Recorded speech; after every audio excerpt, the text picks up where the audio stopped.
ونعوذ بالله من شرور أنفسنا ومن سيئات أعمالنا من يهده الله فلا مضل له ومن يضلل فلا هادي له ونشهد أن لا إله إلا الله وحده لا شريك له ونشهد أن سيدنا ومولانا محمدا عبده ورسوله صلى الله تعالى عليه وعلى آله وأصحابه وأزواجه وبارك وسلم تسليما كثيرا كثيرا. أما بعد أعوذ بالله من الشيطان الرجيم بسم الله الرحمن الرحيم.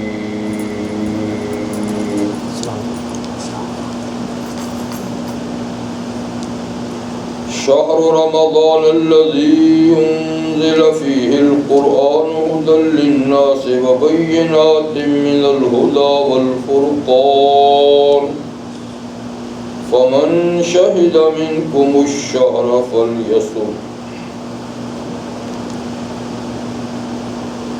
وقال النبي صلى الله تعالى عليه وآله وسلم إذا جاء رمضان فتحت أبواب الجنة وغلقت أبواب النار وصفدت الشياطين. وعن سلمان رضي الله تعالى عنه قال خطبنا رسول الله صلى الله عليه وآله وسلم فقال أيها الناس قد أظلكم شهر عظيم شهر مبارك شهر فيه ليلة خير من 1000 شهر شهر جعل الله صيامه فريضة وقيام ليله تطوعا. صدق الله وصدق رسوله النبي الأمي الكريم ونحن على ذلك لمن الشاهدين والشاكرين والحمد لله رب العالمين. واجب الاحترام حضرات، سورۃ البقرہ سے ایک آیہ کریمہ کا حصہ اور سرور کونین صلی اللہ علیہ وسلم ارشادات عالیہ میں سے کچھ حدیث آپ کے سامنے سناؤں.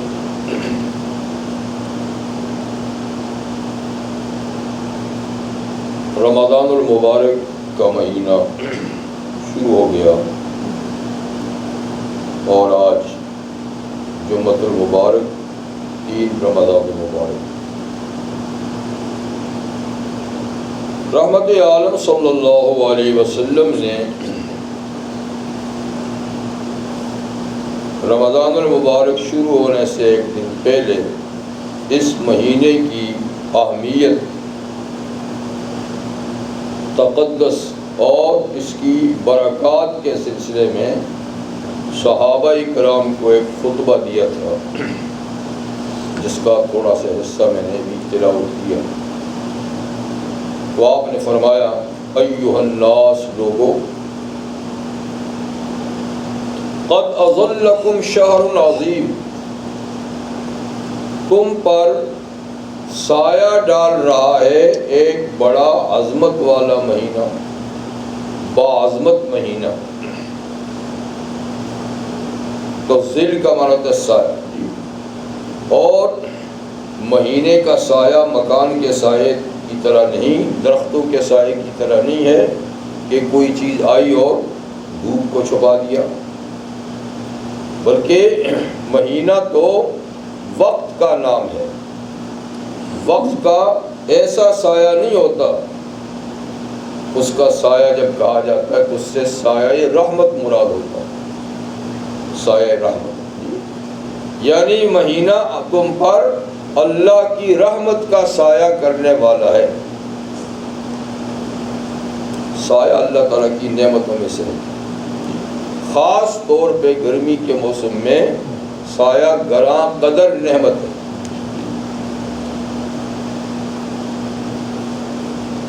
تو حضور نے فرمایا کہ یہ مہینہ تم پہ سایہ ڈال رہا ہے، اللہ تعالیٰ کی رحمت کی گھٹائیں برسنے والی ہیں۔ شہر عظیم، باعظمت مہینہ ہے، شہر مبارک اور بابرکت مہینہ ہے۔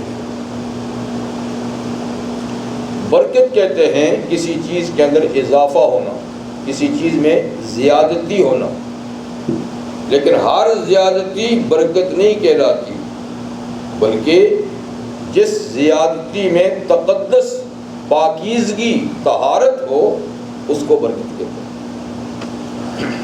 تو یہ برکت ڈالنے والا مہینہ ہے۔ کیا مطلب؟ یعنی اس مہینے میں کیے ہوئے اعمال کی قدر و قیمت اللہ کے ہاں بڑھ جاتی ہے، برکت ہو جاتی ہے۔ اور پھر اس کی برکات میں سے ایک فرمائی ہے کہ اس مہینے میں ایک رات ایسی ہے جو 1000 مہینے سے افضل ہے۔ یہ بھی راتوں میں سب سے زیادہ بابرکت رات ہے، راتوں میں سب سے زیادہ بابرکت رات ہے۔ اور اس مہینے کی برکات میں یہ ہے کہ جعل اللہ صیام و فریضہ، اللہ تعالیٰ نے اس مہینے کے روزے بطور فرض عبادت کے مقرر کیے ہیں، وقیام علیہ تطوعاً، اور خود اللہ ہی نے رات کا قیام یعنی تراویح کی نماز کو نفلی عبادت کے طور پہ مقرر کیا ہے۔ تو دراصل سنت اور نفل بھی اللہ ہی کی طرف سے مقرر ہوتے ہیں۔ اور پھر اس مہینے کی برکات کے سلسلے میں فرمایا کہ من تقرب فیہ بخصلۃ کان کمن ادی فریضۃ فیما سوا، جو اس مہینے میں کوئی نیکی سے مراد یہ ہے نفلی کام، نفلی کام۔ تو جو اللہ کا تقرب حاصل کرنا چاہتا ہے اس مہینے میں، کسی نیکی سے کوئی نیکی کرتا ہے جس کے ذریعے سے وہ اللہ کے قریب ہونا چاہتا ہے، تو اس مہینے کی ہر نیکی کان کمن ادی فریضۃ فیما سوا، وہ اس مہینے کے علاوہ ایک فرض کے ادا کرنے کے برابر ہوتی ہے۔ تو دوسرے مہینے میں فرض کی جو ویلیو ہے اس مہینے میں نفل کی وہی ہے۔ ومن ادی فریضۃ کان کمن ادی 70 فریضۃ فیما سوا، اور اس مہینے کی برکات میں سے یہ بھی ہے کہ جو اس مہینے میں ایک فرض عبادت ادا کرتا ہے تو وہ ایسا ہے جیسے کہ غیر رمضان میں اس نے 70 فرض ادا کیے۔ لیکن یہ برکت، یہ اضافہ ہے۔ بہرحال یہ بابرکت اور باعظمت مہینہ آ گیا ہے، اللہ تعالیٰ نے ہمیں نصیب فرما دیا ہے۔ اللہ کرے کہ ہم صحت اور عافیت کے ساتھ پورے مہینے میں اس کے برکات سے، اس کی عظمتوں سے فائدہ اٹھا سکیں۔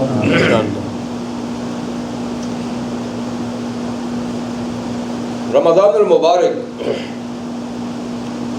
اور اس کے اندر مقررہ عبادت روزہ، یہ دو مستقل چیزیں ہیں۔ رمضان المبارک ایک مستقل چیز ہے۔ اللہ تعالیٰ نے کائنات کو جب وجود بخشا، مخلوقات کو جو پیدا کیا، تو اللہ تعالیٰ نے مخلوق میں فرق مراتب رکھا ہے، یعنی اس میں فرق رکھا ہے ہر چیز میں۔ کسی کا مرتبہ اونچا ہے، کسی کا مرتبہ نیچے ہے، کسی کا اس سے نیچے ہے، کسی کا اس سے بھی اونچا ہے۔ تو فرق مراتب ہر چیز میں ہے۔ آسمانوں میں دیکھیں تو فرق مراتب ہے۔ سب سے زیادہ عظمت والا آسمان 7واں ہے، اس لیے کہ اس کے اوپر پھر جنت ہے، اس کے اوپر پھر لوح محفوظ ہے، پھر اس کے اوپر پھر عرش الہی ہے۔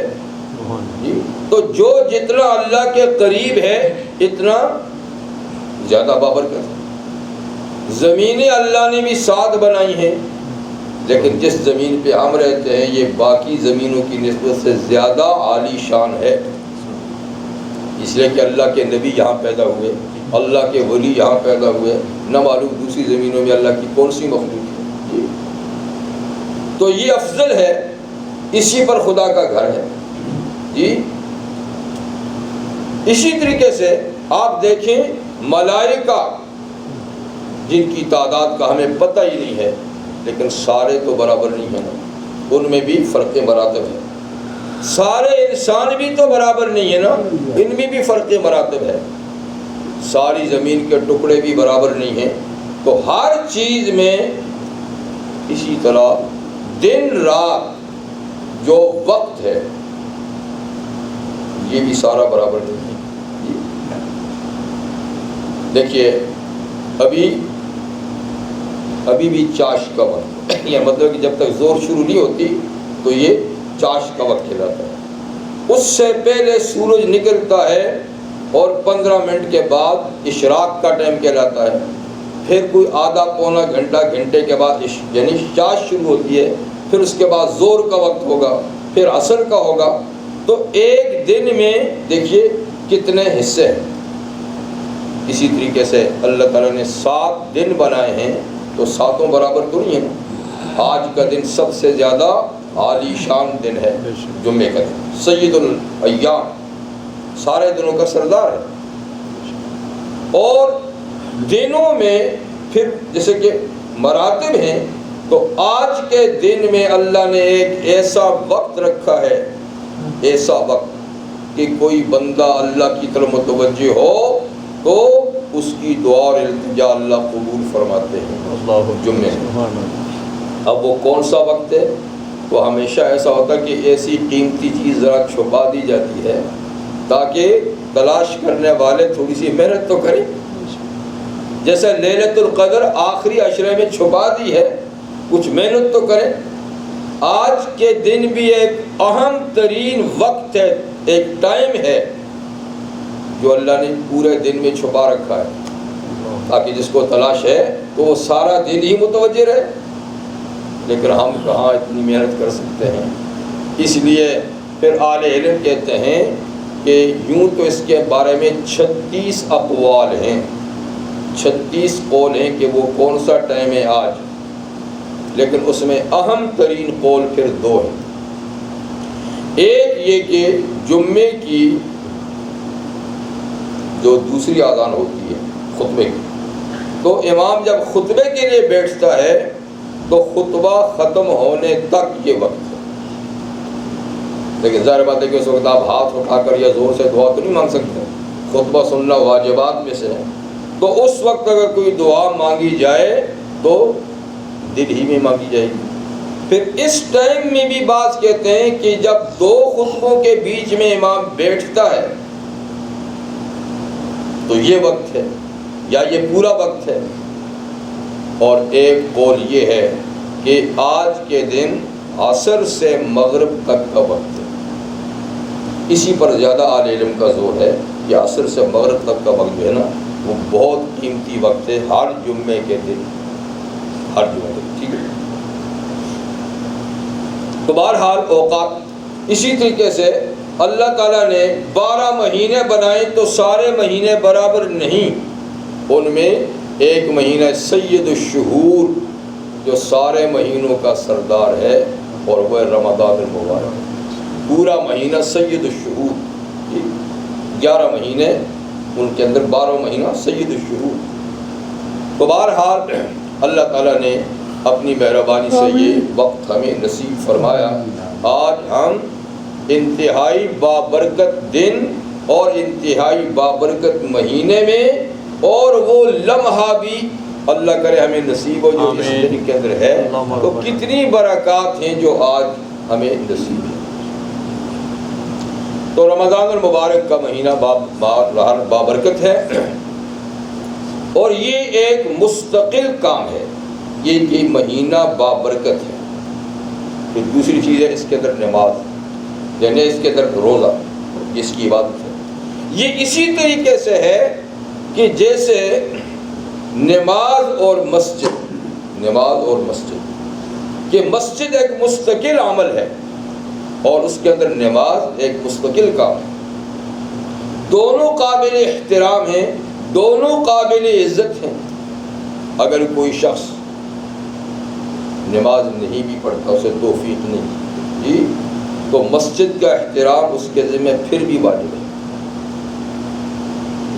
اسی کی وہ ایک مستقل چیز ہے۔ یہ اور بات ہے کہ نماز نہ پڑھنا مسجد میں یہ جرم ہے اور گناہ کبیرہ ہے، لیکن مسجد کا احترام اس کے ذمہ بھی ہے۔ اگر کوئی شخص نماز نہیں پڑھتا لیکن مسجد کا ادب کرتا ہے تو ایک جرم کرتا ہے، دوسرے جرم سے بچ گیا۔ لیکن کوئی شخص آ کر مسجد میں گندگی ڈالتا ہے، مسجد کی عمارت کو گرانا چاہتا ہے، تو یہ گناہ ہی نہیں، یہ بغاوت ہے، یہ بغاوت ہے، بڑا جرم ہے۔ تو اس لیے رمضان المبارک میں روزہ، عبادات یہ ٹھیک ہے، یہ ایک مستقل کام ہے، لیکن رمضان المبارک کی بے حرمتی اور بے ادبی یہ بغاوت ہے، اس سے بچنا چاہیے۔ کوئی ایسا گناہ نہ ہو جائے کہ اس مہینے کی بے حرمتی ہو جائے۔ گناہ سے بچنا زیادہ اہم ہے بنسبت نیکی کے، یعنی فرض کے علاوہ نیکی کی تو ثواب ملے گا، نیکی نے کی تو ثواب سے محروم ہو گئے نا بس۔ لیکن گناہ کیا رمضان کے مہینے میں تو یہ پھر عام گناہ نہیں سمجھا جائے گا، اس لیے کہ یہ اللہ کا مہینہ ہے۔ حضور نے فرمایا اور رمضان شہر اللہ، رمضان اللہ کا مہینہ ہے، تو مہینے تو سارے اللہ کے ہیں۔ یہ ایسی نسبت ہے جیسے بیت اللہ، اور جیسے ایک اونٹنی کے بارے میں کہا ناقۃ اللہ قرآن حکیم میں جی، اور جیسے کہ کلام اللہ، اور جیسے کہ رسول اللہ، تو اللہ کی طرف جن چیزوں کی نسبت ہو جائے تو ان کی شان اور ان کی عظمت بڑھ جاتی ہے، ان کی حرمت زیادہ ہو جاتی ہے، تو ان کی بے حرمتی کا پھر خمیازہ بھی زیادہ ہوتا ہے۔ بعض اہل علم کہتے ہیں کہ رمضان اللہ کا نام ہے، اللہ تعالیٰ کے 999 ناموں میں سے ایک نام رمضان ہے۔ اگر یہ روایت پختہ ہے، ٹھیک ہے، تو پھر اس کی تشریح اور زیادہ بڑھ جاتی ہے کہ یہ مہینہ اللہ نے اپنے نام پہ رکھا ہے۔ اسی لیے فرماتے ہیں اہل علم کہ صرف رمضان نہیں کہنا چاہیے، شہر رمضان یا رمضان کا مہینہ کہنا چاہیے، کیونکہ رمضان تو خود اللہ ہے۔ تو جس مہینے کا نام اللہ کے نام پر ہو جائے تو سمجھیے کہ اس کی حرمت اور بڑھ جاتی ہے۔ تو یہ نسبت ایسی نہیں ہے جیسے کہ بیت اللہ کے ساتھ، تو بیت اللہ کا یہ مطلب نہیں ہے کہ وہ اللہ کا ایسا گھر ہے کہ اس میں معاذ اللہ اللہ بستے ہوں۔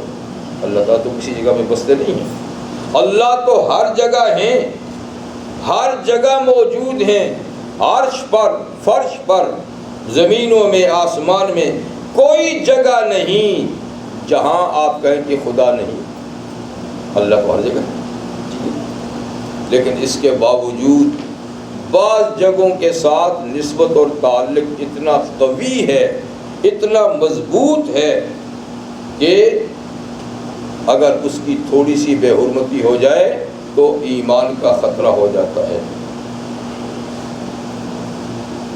تو اللہ تعالیٰ تو ہر جگہ موجود ہے، جیسے کہ جسم انسانی میں جان ہر جگہ موجود ہے، روح ہر جگہ موجود ہے، اور کوئی شخص نہیں کہہ سکتا کہ روح فلاں جگہ میں اور فلاں جگہ میں نہیں ہے۔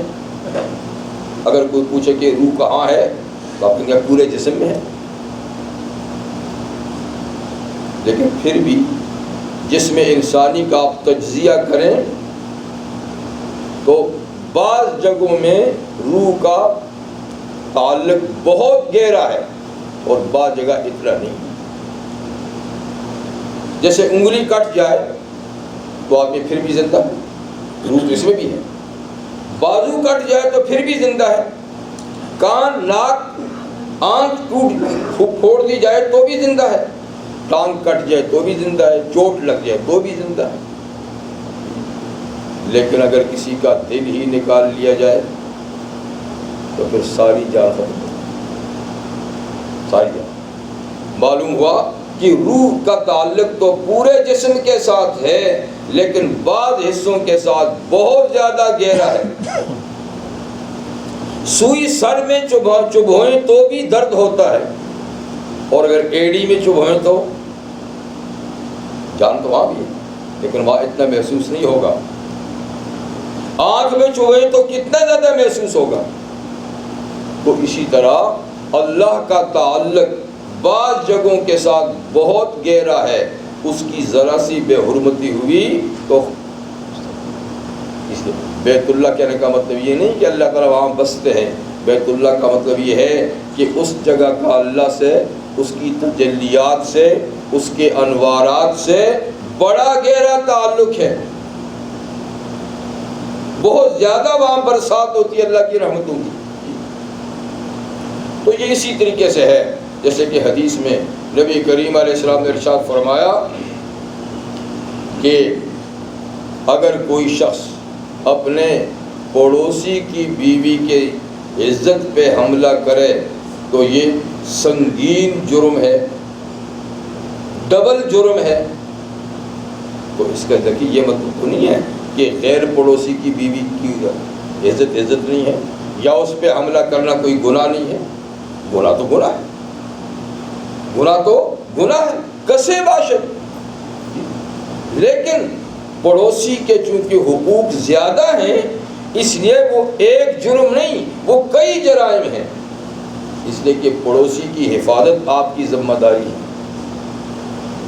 پڑوسی کے ساتھ ایک طرح کا معاہدہ ہو جاتا ہے، معاہدہ کرنے کی ضرورت نہیں، جب آپ اس کے پڑوس میں آ کر بستے ہیں تو خود بخود ایک معاہدہ ہو جاتا ہے کہ آپ کو مجھ سے کوئی تکلیف نہیں ہوگی، میں آپ کی عزت و آبرو کا محافظ رہوں گا، جی میں آپ کی خوب دیکھ بھال کروں گا، یہ خود بخود معاہدہ ہو جاتا ہے۔ تو جب وہاں ڈاکہ ڈالے تو جہاں امن کا معاہدہ ہوا تھا وہیں یہ لوٹ مار کرنا شروع کر دے تو یہ ایک جرم تو نہ ہوا نا، کئی جرم ہوا۔ بدکاری بھی کی، عہد بھی توڑا، جی اور کتنے کام ہوئے، اس لیے فرمایا کہ وہ زیادہ بڑا جرم ہے۔ تو اسی طریقے سے جگہ کی نسبت سے جرم کی نوعیت بڑھ جاتی ہے، لیکن جھوٹ ہر جگہ حرام ہے، جھوٹ ہر جگہ حرام ہے۔ بازار میں کہیں تو حرام ہے، مسجد میں جھوٹ بولے تو حرام ہے، لیکن بازار کی نسبت مسجد میں جھوٹ بولا تو آپ خود ہی سمجھتے ہیں کہ اس کی وہ حیثیت نہیں ہوگی جو بازار والے کی ہے، حرام ہے۔ تو اسی طریقے سے باقی چیزیں آپ دیکھ لیجئے، تو جگہ کی وجہ سے یعنی گناہ کی شناعت اور قباحت بڑھ جاتی ہے۔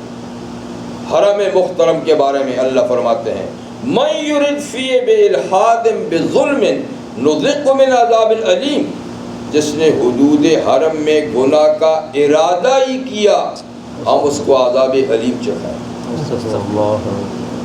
یہ حدود حرم، حالانکہ گناہ کا ارادہ گناہ نہیں، یہاں کوئی گناہ کا ارادہ کر لے تو وہ گناہ نہیں ہوگا، لیکن حرم میں گناہ کا ارادہ بھی، اس لیے کہ وہ جگہ ایسی ہے، اس جگہ کی اہمیت بڑھ گئی ہے۔ تو اس لحاظ سے رمضان المبارک میں اگر کوئی گناہ ہو جاتا ہے، کوئی جھوٹ بولا جاتا ہے، کوئی غیبت ہو جاتی ہے، تو آپ اس کو دوسرے اوقات اور دوسرے مہینوں کی طرح مت سمجھیے، اس لیے کہ اس مہینے کی عزت اور حرمت بہت زیادہ ہے، تو اس کا دھیان اور خیال بھی زیادہ رکھا جائے گا۔ فقہا فرماتے ہیں کہ اگر کوئی شخص رمضان المبارک کا روزہ رکھ کر بغیر عذر کے توڑ دے، بغیر عذر کے توڑ دے، تو اس کی ذمہ دو قضائیں ہیں، ایک تو جو روزہ توڑا اس روزے کے بدلے میں ایک روزہ رکھنا ہوگا، اور ایک رمضان المبارک کے تقدس کو نقصان پہنچایا تو 2 مہینے لگاتار روزے رکھنے پڑیں گے، کفارہ۔ 61 روزے اس کو رکھنے پڑتے. جس نے رمضان میں روزہ رکھ کر بغیر عذر کے توڑا، 61 روزے، ایک روزہ تو روزے کے بدلے میں اور 2 مہینہ جرمانہ. لیکن کتنا بڑا جرمانہ ہے، 1-2 روزے بھی نہیں ہے، 2 مہینے، اور وہ بھی لگاتار، بیچ میں کوئی روزہ ٹوٹنا نہ پڑے، ورنہ پھر نئے سرے سے 2 مہینے رکھنے پڑیں گے. تو یہ اتنا بڑا کیوں؟ کہا اس لیے کہ اس نے رمضان کے تقدس کو نقصان پہنچایا. لیکن کسی نے رمضان کا روزہ رکھا ہی نہیں، صبح سے رکھا ہی نہیں، تو یہ بھی جرم ہے. اور اس کی صرف ایک ہی قضا ہے، رمضان کے بعد کسی مہینے میں ایک روزے کی ایک روزہ قضا کر لے بس. لیکن وہ روزہ جو رمضان کا رمضان میں نہیں رکھا تھا، شوال یا ذی قعدہ یا کسی اور مہینے میں رکھا اور پھر بغیر عذر کے اس کو توڑ دیا، تو اس پر کوئی سرزنش نہیں ہے، اس کے بدلے میں پھر بھی ایک ہی رکھنا پڑے گا. حالانکہ وہ بھی تو رمضان کا روزہ ہے، وہ بھی رمضان کا روزہ ہے جو دوسرے مہینے میں رکھا تھا، لیکن وہ بغیر عذر کے توڑ دے تو اس کے بدلے میں بھی ایک ہی روزہ رکھنا ہے. کیوں ہے؟ تو وہ بھی رمضان کا، اس لیے کہ وہ رمضان میں تو نہیں رکھا، اس لیے رمضان کے تقدس کو تو نقصان نہیں پہنچانا. لیکن رمضان میں روزہ رکھ کر بلا عذر توڑے گا تو یہ ایسی بغاوت اور جرم ہے کہ جس کی سزا میں 2 مہینے لگاتار اس کو روزہ رکھنا پڑتا ہے. فرق سمجھا؟ اسی طرح اہل علم فرماتے ہیں کہ جن لوگوں پر صبح سے روزہ فرض نہ تھا، سحری کے وقت وہ اس قابل نہیں تھے کہ ان پر روزہ فرض ہو، جس کے بچہ تھا، جی بالغ نہیں ہوا تھا، اور دن چڑھے بالغ ہوا،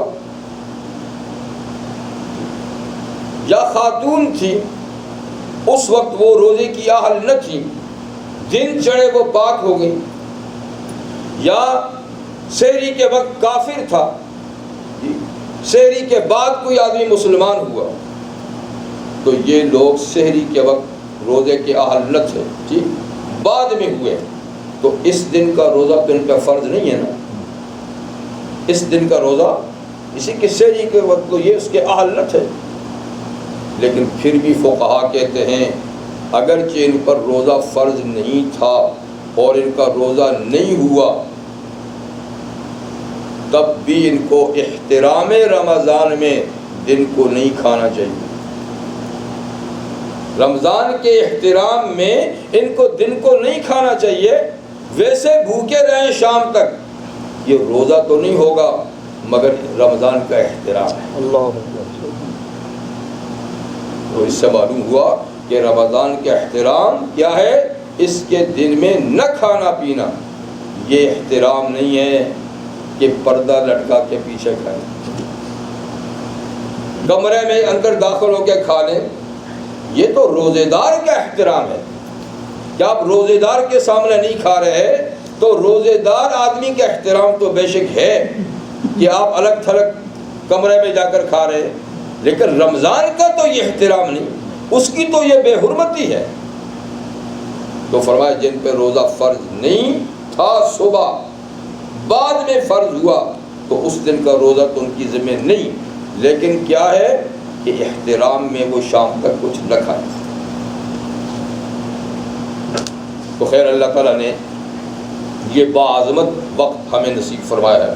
تو پہلی بات تو یہ ہے کہ میں نے کہا فرض عبادت تو فرض ہے، وہ تو لازمی طور پہ ادا کرنی ہے، لیکن فرض کے علاوہ نفلی عبادت بے شک کریں اور زیادہ ثواب کمائیں، لیکن زیادہ اہتمام اس بات کا ہو کہ گناہ نہ ہو. گناہ نہ ہو. اگر گناہ کر لیا نا تو یہ زیادہ قباحت کی بات ہوگی، زیادہ شناعت کی بات ہوگی. تو ایک یہ کہ رمضان المبارک کے شب و روز کا احترام کرنا، ٹھیک ہے، اور اس میں کسی قسم کے گناہ سے اپنے آپ کو بچائے رکھنے کی کوشش کریں. فرماتے ہیں اللہ تعالیٰ شہر رمضان، رمضان المبارک کا مہینہ اب اس مہینے کی فضیلت اللہ خود بیان کرتے ہیں. شہر رمضان الذی انزل فیہ القرآن. دیکھو یہ وہ مبارک مہینہ ہے جس میں قرآن نازل کیا گیا ہے. اللہ نے قرآن کو نازل کرنے کے لیے اس مہینے کو منتخب کیا، اس کو پسند کیا. اور قرآن اللہ تعالیٰ کی گراں قدر نعمت اللہ کا کلام ہے. اللہ کی کتاب بھی ہے اور اللہ کا کلام بھی ہے قرآن حکیم. بلکہ آپ یوں سمجھیے کہ فقط قرآن نہیں بلکہ اللہ کی جتنی بھی وحی انبیاء کرام کی طرف کتابی شکل میں آئی سب رمضان میں آئی. جتنی کتابیں آئیں، یعنی ویسے وحی تو ہر وقت آتی تھی، لیکن جتنی کتابیں آئیں تو وہ تقریباً سب کتابیں رمضان میں آئیں. تورات بھی رمضان میں، انجیل بھی رمضان میں، زبور بھی رمضان میں، اور انبیاء کرام کے صحیفے بھی رمضان میں، اور قرآن بھی رمضان میں.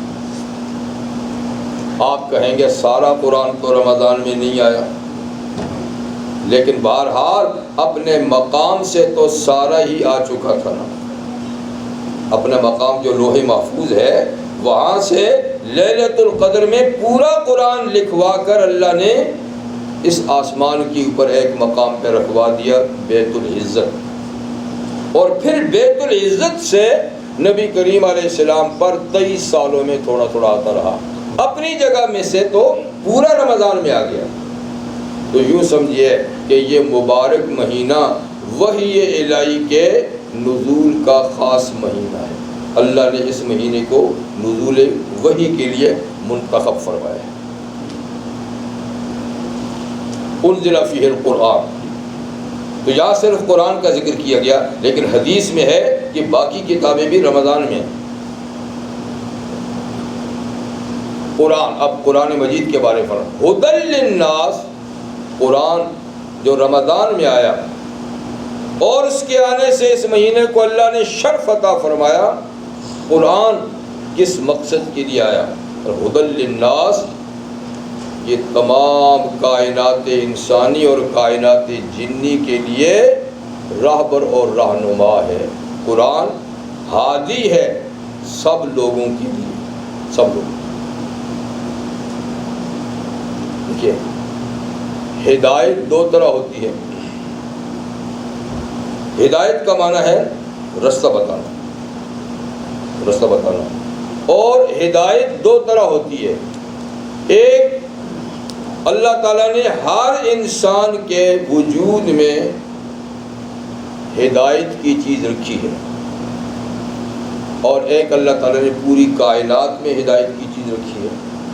یعنی ہدایت کا معنی روشنی، یعنی جس روشنی سے آدمی کسی منزل تک جاتا ہے تو دو روشنیاں ہیں. ایک خارجی روشنی ہے باہر، اور ایک داخلی روشنی ہے ہر انسان کے اندر. خارج کی روشنی یوں تو چھوٹی بڑی بے شمار، ایک چراغ سے لے کر یعنی آفتاب تک چھوٹی بڑی روشنی ہے. سب سے بڑا کرہ نورانی وہ سورج ہے. تو سورج کی روشنی میں ہم اپنا سارا نظام چلاتے ہیں، چلتے پھرتے بھی ہیں. اور ایک ہوتی ہے عقل کی روشنی جو ہر آدمی کے اندر، الا یہ کہ اس کی عقل مختل ہو جائے، ورنہ عقل کی روشنی یہ علم کی روشنی کہلاتی ہے. اب کوئی آدمی کسی سے رستہ پوچھتا ہے کہ میں فلاں منزل پہ جانا ہے، میں کیسے جاؤں؟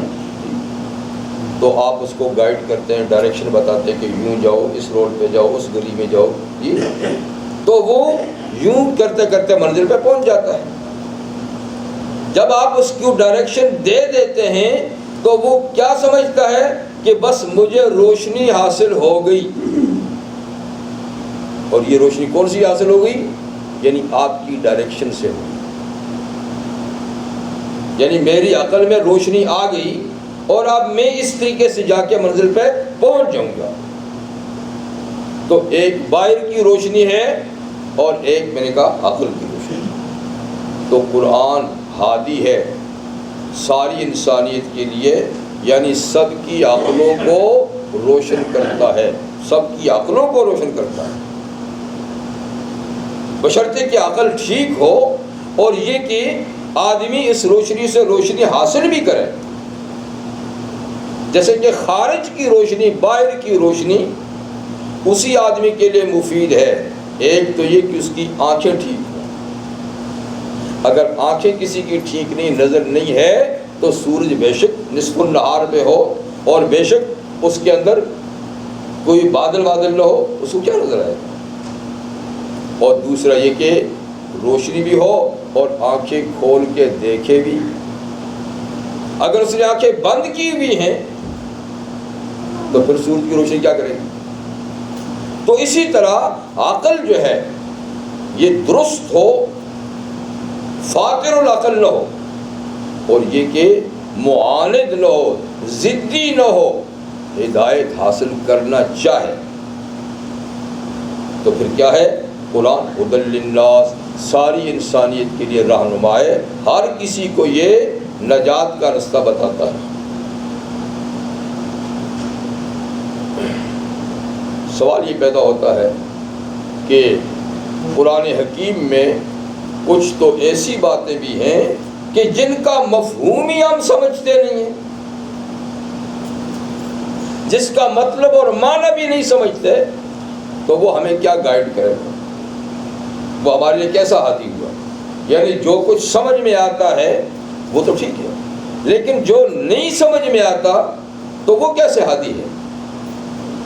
اور وہ کیا ہے؟ یعنی قرآن حکیم کے اندر اللہ تعالیٰ فرماتے ہیں کہ دو طرح کی آیات ہیں، منہ آیات محکمات ہن ام الکتاب و اخر متشابہات۔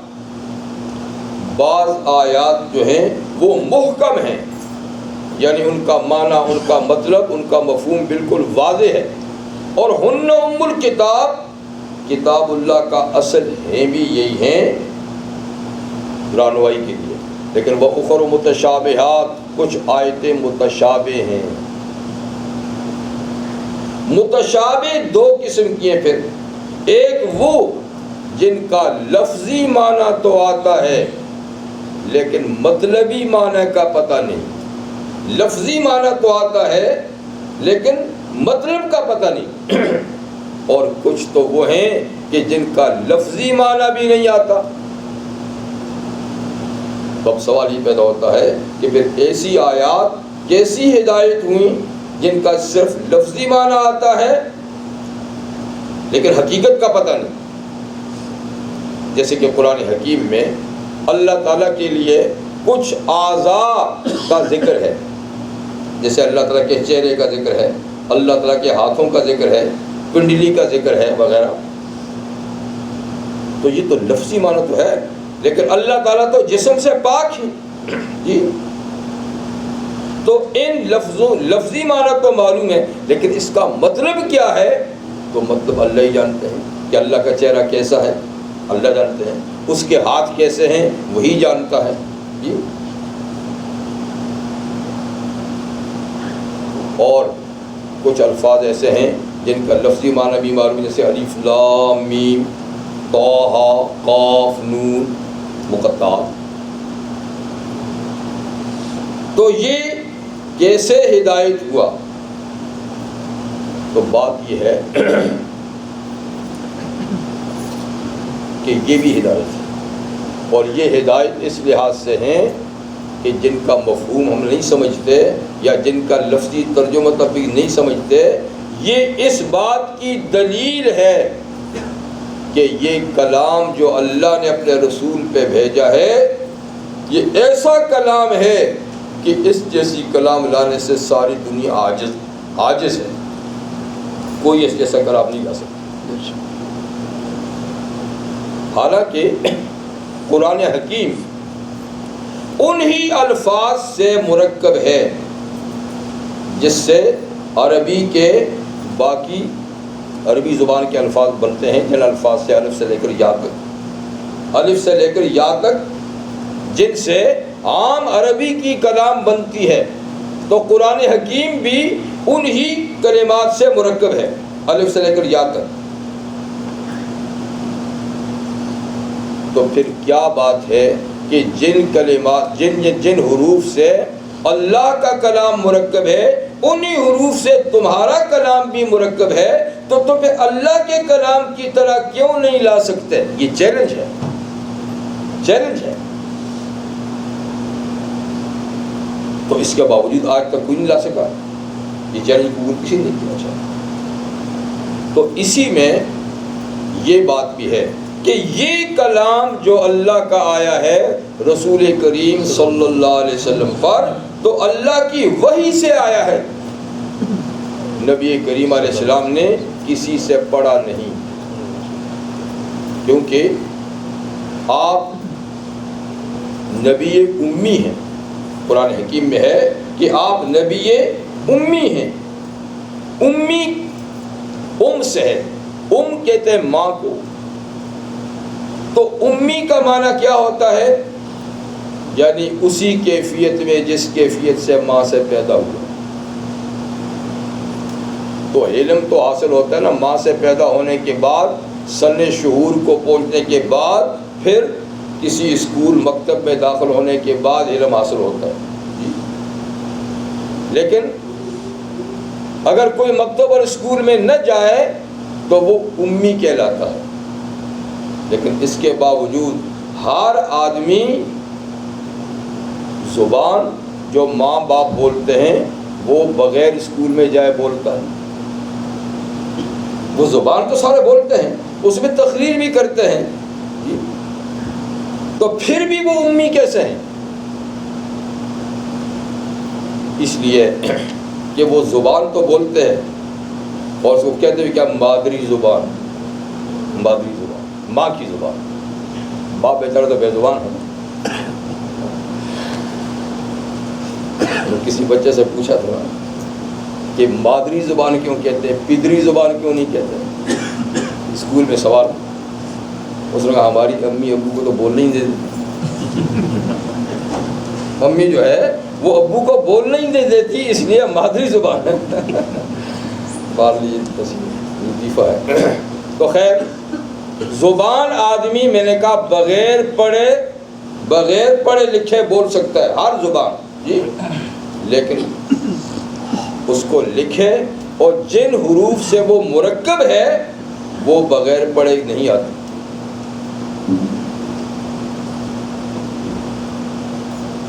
تو جن حروف سے مرکب حروف تہجی ہر زبان کی تھا اے بی سی ڈی، تو اے بی سی ڈی یہ پڑھے بغیر بچہ نہیں پڑھ سکتا. اور ویسے انگلش وہ فرفر بولے گا. الف با تا سا یا تک یہ پڑھے بغیر کوئی نہیں پڑھ سکتا. لیکن زبان میں یہ سارے الفاظ آتے ہیں وہ تو بولتے رہتے ہیں. تو حروف تہجی جن سے مرکب ہو کے باقی الفاظ بنتے ہیں وہ پڑھے بغیر نہیں ہوتے، ان کو باقاعدہ ٹیچر سے استاد سے پڑھنا پڑتا ہے. تو اللہ تعالیٰ نے یہ حروف اس لیے رکھے ہیں قرآن حکیم میں، جن کا مطلب نہیں بتایا، حروف رکھے ہیں کہ دیکھو ہمارا نبی حروف تہجی بھی بول رہا ہے. جو اسکول میں جائے بغیر ٹیچر سے پڑھے بغیر کوئی نہیں پڑھ سکتا، ہمارا نبی تو یہ بھی پڑھ رہا ہے. تو معلوم ہوا کہ ان کے استاد ہم ہیں، ہم نے پڑھایا ہے. اس لیے کہ تم مانتے ہو مکہ والوں کہ تمہارے ہاں تو اسکول بھی نہیں ہے جی، اور نہ محمد صلی اللہ علیہ وسلم کے بھی کسی اسکول میں گئے، یہ تو تم مانتے ہو. تو پھر وہ الف لام میم کیسے پڑھتے ہیں، کاف ہا یا عین صاد کیسے پڑھتے ہیں؟ یہ جو پڑھتے ہیں معلوم ہوا کہ یہ اللہ کے نبی ہیں اور اللہ کے پڑھانے سے پڑھتے ہیں. تو دیکھیے ہدایت ہوئی نا اس میں بھی. اور اس میں ہدایت کیا ہوئی؟ اس بات کی ہدایت ہوئی کہ قرآن اللہ کی طرف سے حضور کو ملا ہے. حضور صلی اللہ علیہ وسلم نے خود یہ کتاب نہیں بنائی. خود بنائی ہوتی تو یہ حروف اس میں نہ ہوتے، اس لیے کہ یہ پڑھے بغیر نہیں آتے اور انہوں نے کسی سے تو پڑھا ہے نہیں. تو اس لیے ھدی للناس پورا قرآن آپ اس کو سمجھیں یا نہ سمجھیں، وہ سب کا سب لوگوں کے لیے ہدایت ہے.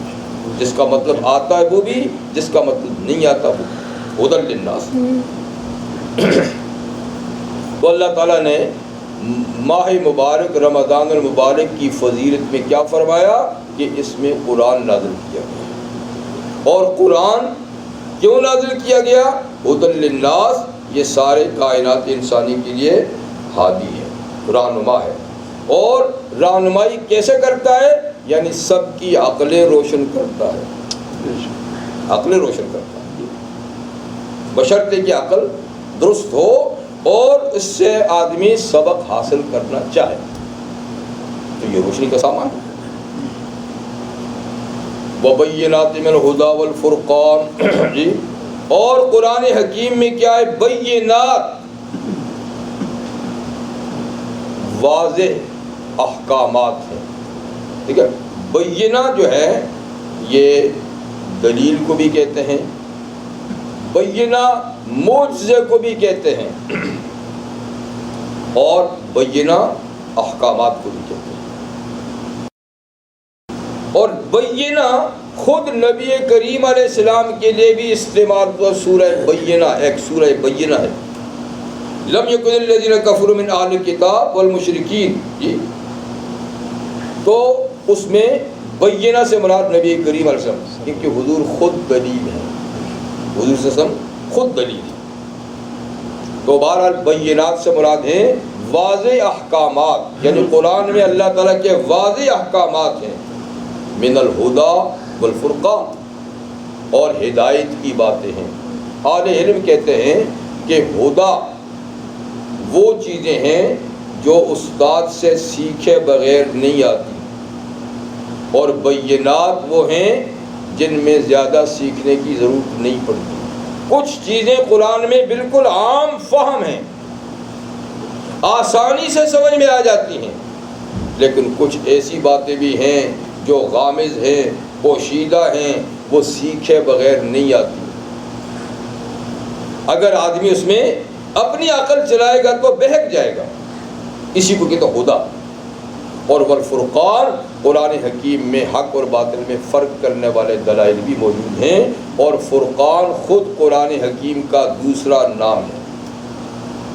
دو نام ہیں, ایک ہے قرآن, ایک ہے فرقان. اور اس کے علاوہ باقی جتنے نام ہیں وہ سب صفاتی نام ہیں قرآن حکیم کے, مگر یہ دو اصلی اور ذاتی نام ہیں, قرآن اور فرقان. یہاں تک تو اللہ تعالیٰ نے اس آیہ کریمہ میں دو باتیں ارشاد فرمائی. ایک یہ کہ رمضان کا مہینہ باعظمت مہینہ, باحرمت مہینہ, اور دوسرا فرمایا کہ اس کے اندر قرآن نازل ہوا. یہ نزول قرآن کا مہینہ.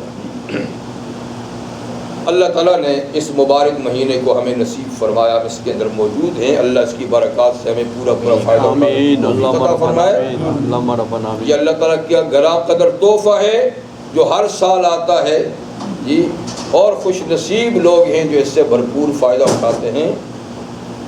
اللہ تعالیٰ نے اس مبارک مہینے کو دراصل ہماری تطہیر اور ہمارے تزکیہ کے لیے بھیجا ہے کہ ہم اس مہینے میں زیادہ سے زیادہ اللہ کی طرف متوجہ ہو کر اپنا تزکیہ کریں, اور 11 مہینے تک جو ہم سے معصیت گناہ ہوئے اللہ سے دور رہے ہیں, تو اس مہینے میں ہم زیادہ سے زیادہ اللہ تعالیٰ کے قریب ہو جائیں, اور جو 11 مہینے ہم سے کمی اور کوتاہی ہوئی اعمال میں, اس مہینے میں اس کمی کو پورا کریں.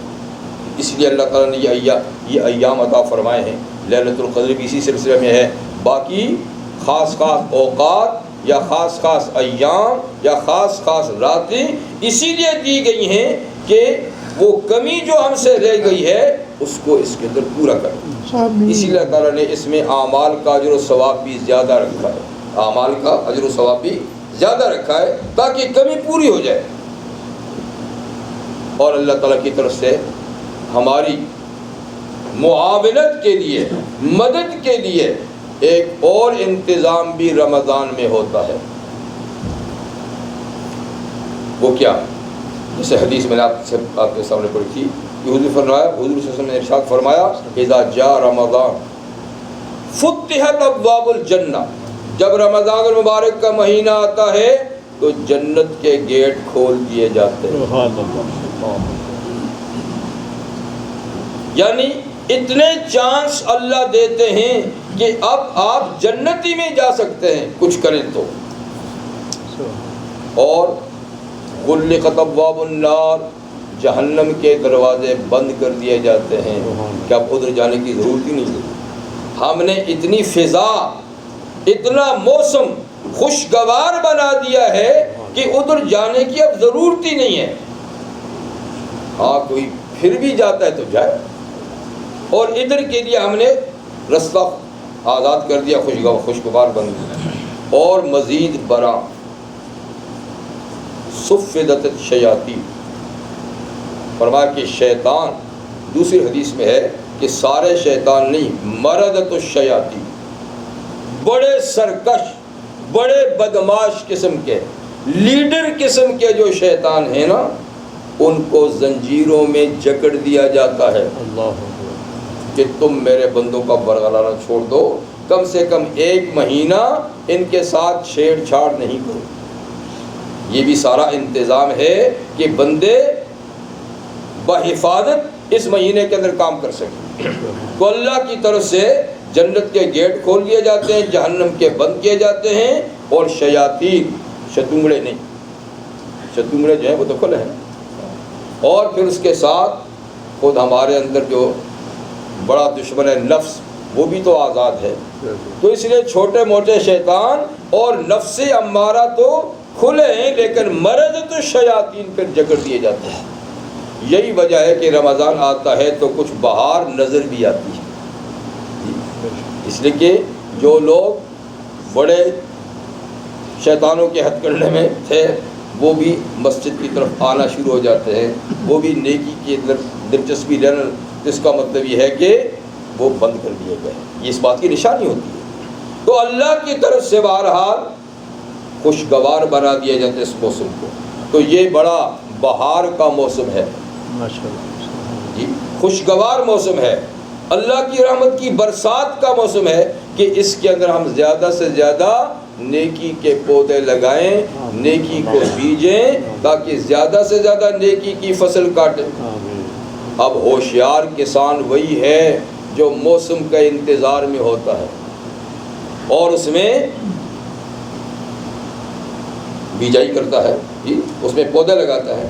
اور جو غفلت کی نیند سو جائے ایسے موسم میں تو پھر ہاتھ ملتا رہ جاتا ہے، موسم چلا جاتا ہے. تو اللہ تعالیٰ نے یہ موسم دیا ہے کہ ہم زیادہ سے زیادہ نیکی کی اس میں کاش کریں جی.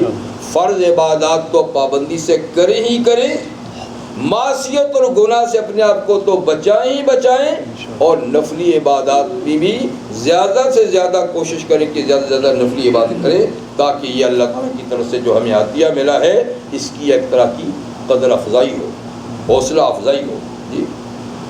اور اس کے ساتھ ساتھ جیسے یہ بھی عرض کر دوں کہ جیسے ہم نے پروگرام مسجد کے لیے شروع کیا ہے تو ماشاءاللہ آپ حضرات جو تعاون کر رہے ہیں منفری، وہ تو ماشاءاللہ ہو رہا ہے. اللہ آپ کو مزید توفیق دے کہ اس کو آپ جاری و ساری رکھیں.